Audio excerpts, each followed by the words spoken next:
জালের মাছ দিয়া হালের ভাত খাওয়াটাই ছিল আমাদের পূর্বপুরুষের সরল মানুষগুলোর আনন্দের উৎসব।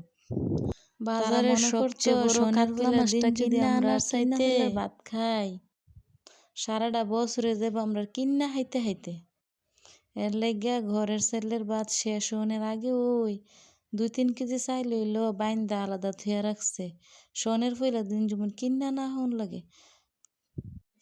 তারা মনে করছে বড় কাতলা মাছটা বাজারের থেকে কিনে আইনা খাওয়ার চাইতে নিজে কষ্ট করে কোনি জাল দিয়া ফুডি মাছ ধরে খাওয়ারও আমরা আনন্দ। কারণ আগেকার যুগের মানুষের অত টাকা পয়সা আছিল না।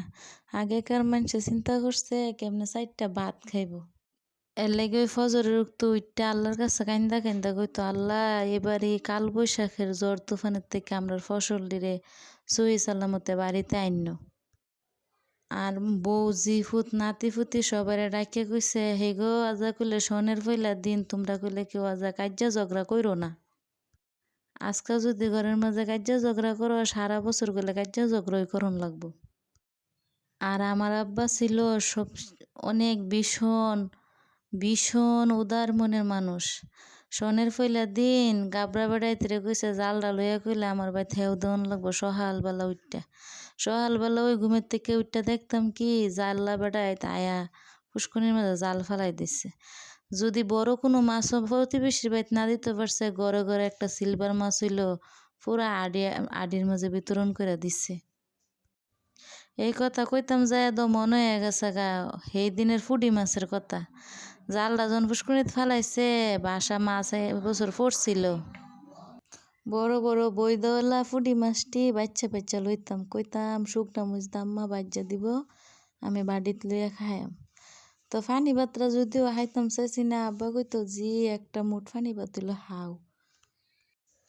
যদিও এইসব কথাবার্তা কোনো হাদিসও কোরআনও নাই, এরপরও মুরব্বীরার কথা আমরা বাপ দাদারা মানতো। আর মুরব্বীরার কথা দিয়ে এখন দিন দিন ফলতাছে। আমরার বাপ চাচারা আমরাও যেভাবে ডরাইতাম মুরব্বীরারে দেখলে, যদি হেলাইতাম লইসলাম দৌড়াইয়া গিয়া ফলাইতাম। ওহনের আজকাল ফুলাফাইনে তো কেয়ারই করে না, ডরই না। অহনকার দিনের আমরার জিফুতের তো আর কোনি জাল দিয়া ডুবার মাঝে নামাইতাম পারতাম না, ঘরের ছেলের ভাতও রাইন্দা খাওয়াইতাম পারতাম না।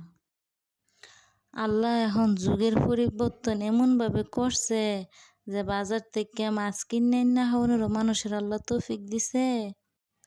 12 মাস ভাত খাওয়ার আল্লাহ তৌফিক দিছে। আগের দিনের মানুষেরা না 6 মাস ভাত খাইলে 6 মাস শুধু আটা রুটি বলে হায়া রইছে। আমরা যদি ওটা দেখছি না দাদি রাত্রে শুনছি, তো আল্লাহ এখন এই অভাবও তুইলা নিছে গা। আলহামদুলিল্লাহ গরিব ধনী সবার গরু এখন ফ্যাট বেড়া ভাত খাইতে পারে। ভাতের অভাব আর কোনো ঘরের মধ্যে আল্লাহ রাখছে না। যুগে যুগে সব কিছুই পরিবর্তন হইতেছে, পরিবর্তন হইতে পারে না হুদা মানুষই। আল্লাহ যেন আমরা সবাই মানুষ বানাইয়া দে।